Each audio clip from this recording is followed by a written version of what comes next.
Education of the University of Abuja. The program is themed on unlocking learning potentials through innovative instructional resources. Ramatu Abdullahi now reports.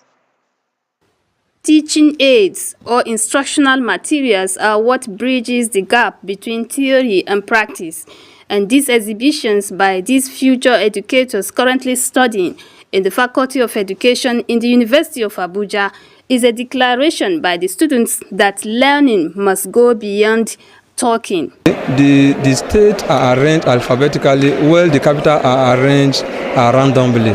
So the indicators we have there are the ones that will indicate either the state match correctly with its capital. And we didn't just stop there. We went ahead. We actually moved it into a class to use it to teach the children. And the children were very happy. This course has broadened my perspective on instructional materials production, instructional resource production, and how to digitally produce instructional material to teach certain concepts in education.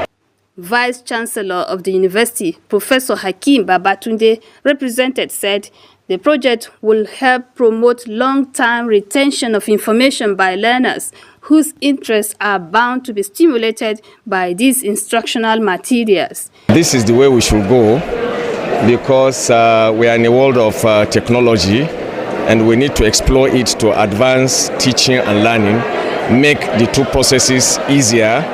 Representatives from various agencies of education present lauded the exhibition, describing it as a demonstration of competence by the exhibitors, who are potential future educators. You know, FCT Education Resource Center is one of the departments that produces instructional material. And for me to be here and see what the students are doing, being innovative, and the creativities and even the concept is really a laudable one. The Dean, Faculty of Education, and the course lecturer said the hallmark of the project is to promote high-quality educational experience in the classroom.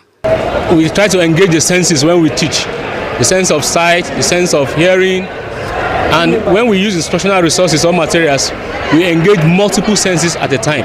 If a learner hears 10%, or understand 10% by hearing, by the time the learner sees, it can become 20%. I also look forward that through these exhibitions, products are being exhibited whereby the university can be consulted, students can be consulted from the industries for these materials to be replicated. And you know, if these materials are being replicated, it can also serve many purposes in schools. The theme of the 4th edition of the exhibition is unlocking learning potential through innovative instructional resources. Ramatu Abdullahi, NTA News. And now, for many young people, choosing a career is one of the biggest decisions of their lives. Beyond personal dreams and ambitions, that single decision can also shape the future of the nation's economy. Experts say when people choose the right skills and professions, both the individual and the country benefits. Sandra Akeme tells us more. From the classroom to the workplace, career choices begin with dreams. Some young people want to become doctors, teachers, engineers, farmers, or entrepreneurs. I'm volunteering here to teach AutoCAD to secondary school students. It is purely out of passion, although I have my career in architecture that is thriving, and I am giving back to my alma mater. Initially, I wanted to become a medical doctor because of my niche for creativity and care. I love people and I really thought I could care for people. But somehow the Nigerian system affected me with the JAMB issue, and I felt, okay, what's the next, my plan B? If I wasn't going into medicine, what would I do? And I decided to go into engineering. Then, looking at the background of my family, that my father is an electrical and electronics engineer, I thought I should follow that path. While these choices may seem personal, they have a direct effect on economic growth. When more people go into productive sectors such as agriculture, healthcare, education, technology, and skilled trades, the economy grows stronger, businesses expand, jobs are created, and communities develop. You say when the desirable is not available, the available become desirable. It also happens. But to a high level, the environment and family background have a well-determined career choices. But in the course of time, I realized that there's a lot of interest in taxes, there's a lot of interest in finance-related issues. So I decided to major in all those and professionalize in it. And I would say the less, it has impact on the economy. However, when many graduates chase the same office jobs and ignore technical or vocational skills, unemployment rises and important sectors suffer shortages. Several factors influence these decisions.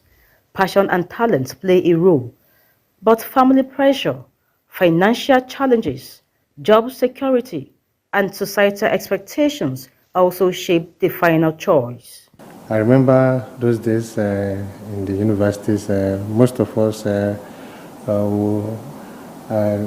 we want to work in the oil industry, Shell and all those kind of companies.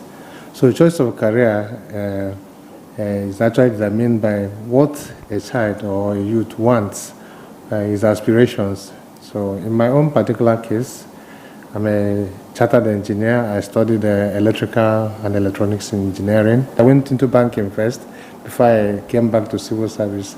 And I was lucky I entered the engineering part of civil service.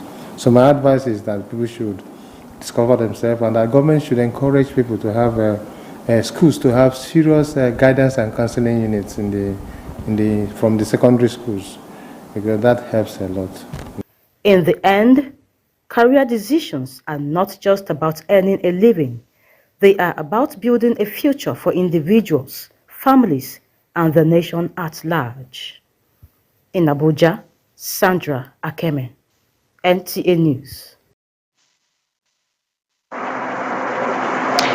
And away from education matters to politics, the Coalition of Civil Society Groups Election Observers in Abuja Municipal Area Council have released a report stating that the just concluded Area Council election was peaceful across the 12 political wards in Amak. Head of the coalition, Boluwasi Adeyemi, however, urged political parties and the Independent National Electoral Commission to increase awareness on voter education ahead of the 2027 general elections. Deborah Gazadi-Micah reports. The FCT Area Council elections have come and gone. Election observers say there are lessons to be learned. One of such lessons is the need to intensify voter education considering the persisting low turnout at the polls. Based on the observations of the FCT polls, the Coalition of Civil Society Groups in Amak and election observers led by Boluwasi Adeyemi is advocating increased sensitization of voters ahead of the 2027 general elections. We encourage INEC to do more in this time that can even encourage a lot of residents and voters to come out and say what they want to do. They are particularly appealing to political parties to actively engage in voter mobilization to address the trend of low turnout of voters during elections. And the political party, they need to make that crusade very well. Let them know that this is a civil right. This is a civil right. We should encourage everybody to come out and to see how we can succeed to put someone that we even want on the throne. INEC was commended for conducting the election without technical hitch.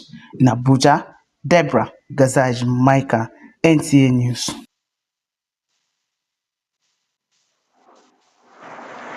And now the chairman-elect of the Abuja Municipal Area Council, Christopher Zakame Kalangu, has pledged to donate a borehole to the Nigeria Union of Journalists FCT Council as part of efforts to promote grassroots development and strengthen partnership with the media. The donation was announced on Thursday when the chairman of the NUJ FCT Council, Grace Ike, paid him a congratulatory courtesy visit following his victory in the last Saturday's municipal elections. Grace Ike was represented at the visit by her vice chairman of the council, Yahaya Nambabu.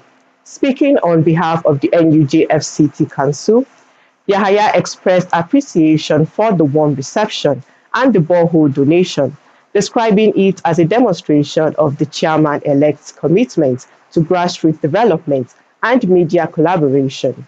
He congratulated Mikalangu on what he described as a well-deserved landslide victory, noting that the outcome reflected the confidence reposed in him by residents of Amak. Yahaya highlighted infrastructural projects executed during Mikalangu's first term, particularly in Sabon Lugbe and other communities, and reaffirmed the NUJ-FCT Council's role in providing coverage and monitoring of elections across Amak and the 5 other area councils in the FCT. The AMAC chairman-elect, Christopher Mikalangu, thanked the NUJ-FCT Council for the visit and for the consistent media support. He attributed his re-election to grassroots engagement, infrastructure development, and empowerment initiative that resonated with voters.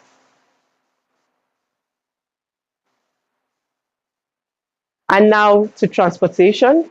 Stakeholders in the transport sector are intensifying efforts to curb drug abuse among commercial drivers with the launch of the Drivers Care Initiative program in Abuja. The program focuses on promoting the health and well-being of transport workers while emphasizing safer highways. Patricia Isamiluba reports.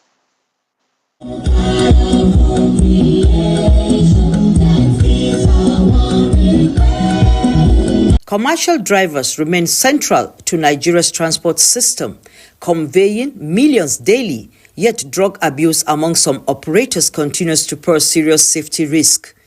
At the program, the Assistant Director, Drug Demand Reduction and Sensitization of the National Drug Law Enforcement Agency, NDLEA, warned that substance use impairs judgment and contributes significantly to avoidable road crashes. Most of our drivers are into different forms of drug abuse. If they can shun drug abuse, the rate of accidents in our highways will be reduced to the BRS minimum.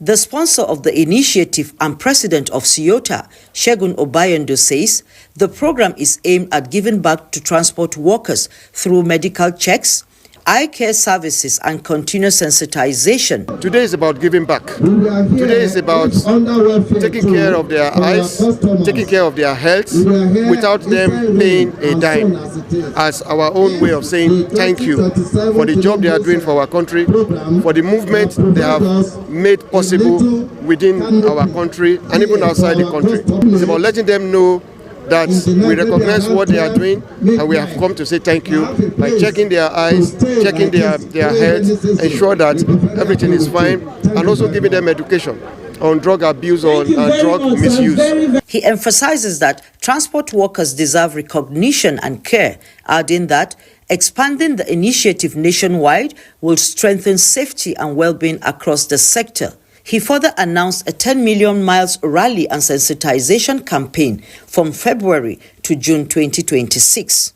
The project manager highlighted the need for proper registration, documentation and stronger collaboration within the transport system to enhance accountability, as some of the stakeholders maintain that road safety is a shared responsibility.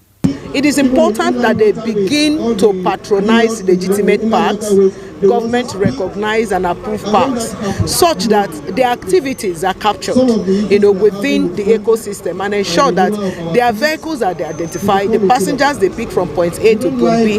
Give more sensitization, how to drive, not to smoke before you drive, not to take any alcohol before you drive, and you know that where you are going, you carry, human being and goods to deliver to a particular place. So it's a risk for a particular driver to take alcohol. Drivers and motorists alike are urged to obey traffic regulations and remain drug-free, because when drivers are alert and responsible, lives are protected. In Abuja, Patricia Esamiluba, NTA News. You are watching the news live at 1 on the Unity Station, NTA Channel 5 Abuja. We have more stories for you right after this break.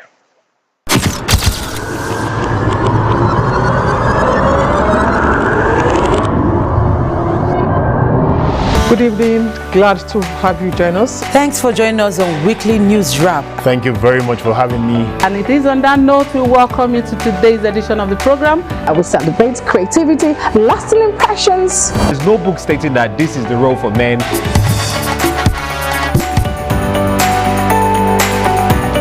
On the news. On the news at 7. The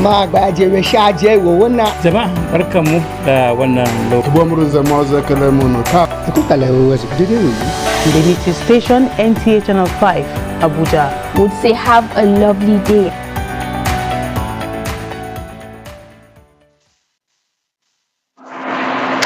And now the Al-Habibiyya Islamic Society Iftar feeding model in Ramadan is being identified with as a social and spiritual means of serving Allah while helping humanity get better.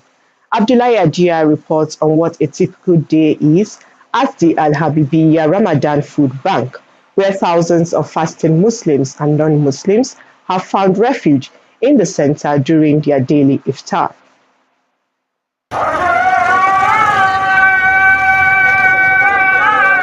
A typical day at the Al-Habibiyya Islamic Society Organization Center, Guzape, provides welfare and hope in thousands of fasting Muslims and the less privileged in need. For over 2 decades, this annual routine has grown to become a culture where the food bank takes care of the program with much coordination and organization. The Al-Habibiyya Food Bank started in 2004.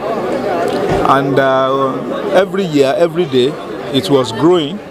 And the most important aspect of this food bank is that it's not about religion. As at today, we fed about 2,700 people who are spending about 10 bags of rice who are cooked and about 92 crates of egg who are used just for one day. It's about humanity. It's about everybody. It's about inclusivity. That it means there's something that everybody can learn from. And where hunger is gone, anger is removed. With growing acceptance and support coming from philanthropic-hearted individuals and spiritually motivated people, everyone present has something to feed on. Feeding is a common denominator. There is nothing that has life that doesn't feed. So when you gather people for the purpose of feeding, you are gathering people on a focal point of a universal need. I led prayer for them, for this small group, and then I witnessed a lot of things that they have been doing in order to enhance the activities of Islam. So I want to use this opportunity to thank them, to appreciate them, and to pray to Almighty Allah in His infinite mercies, continue to be with the organization. The best time to feed a person is in the month of Ramadan. It is good at other days. But in the month of Ramadan, when you feed a fasting person, according to the Son of the Prophet, he said, Allah will reward that fasting person. Allah will reward you for feeding the fasting person without reducing anything from that of the person you have given food. Of course, as the program is taking care of the needy, its ripple effect pleases Allah and makes humanity better appreciated, scholars say. In Abuja, Abdullah Hajia, NT News.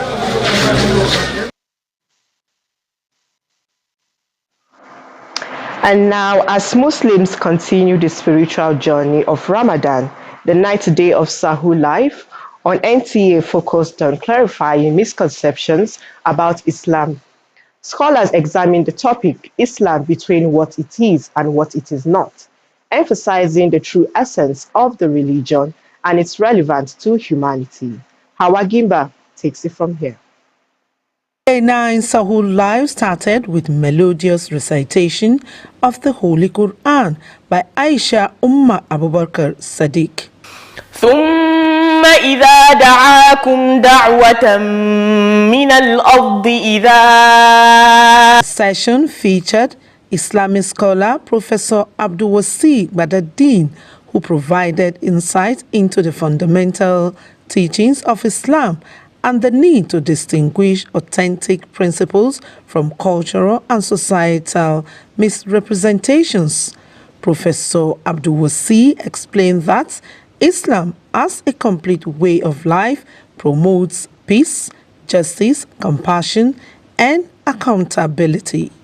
So liberation, but it is a guided word. Liberating who? Liberating from what? And after you liberate, where are you taking that person to? Contributions from the notable scholars of Suhul Life to the topics of the day.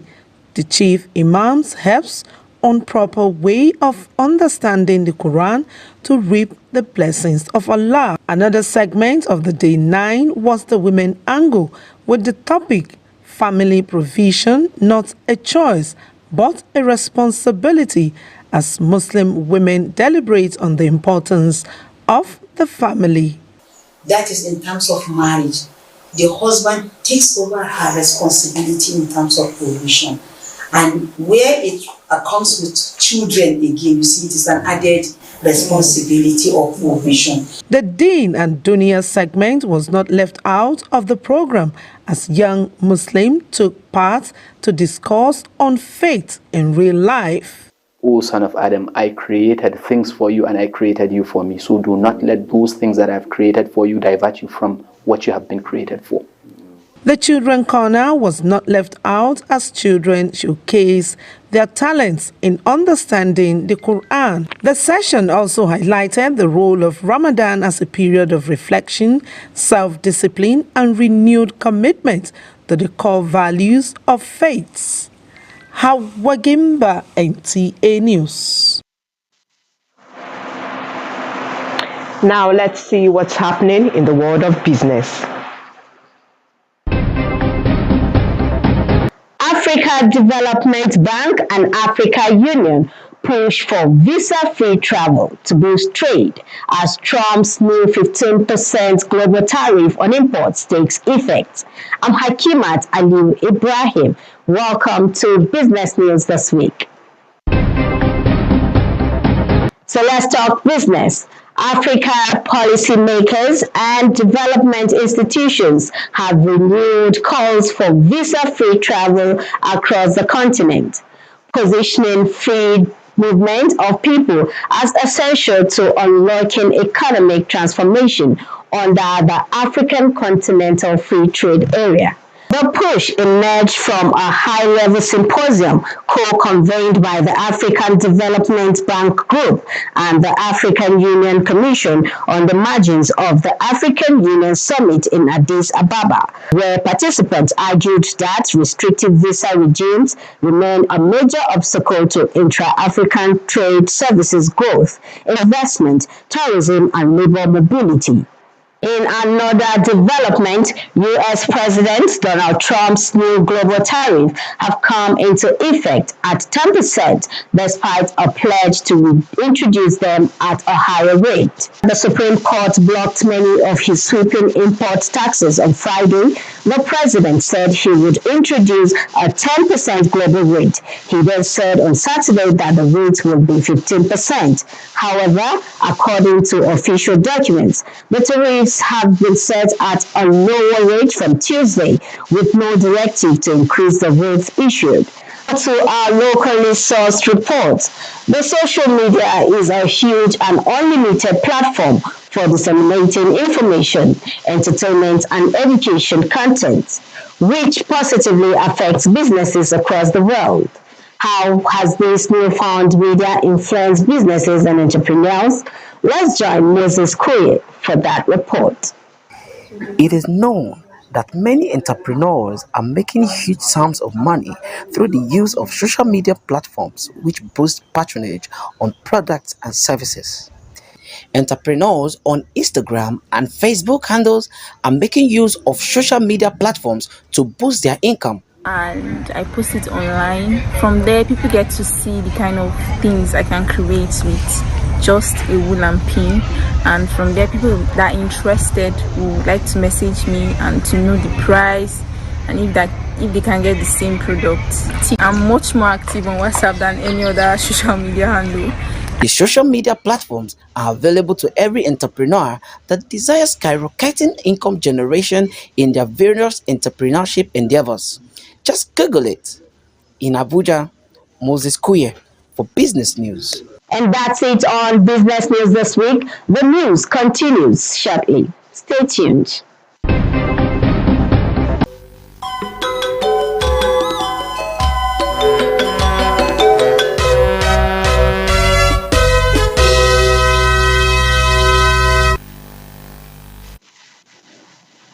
Now let's see what's trending in the world of sports.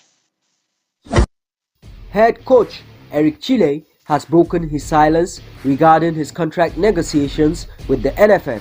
Speaking on a podcast, Chile clarified his demands, stating their standard request for proper working conditions.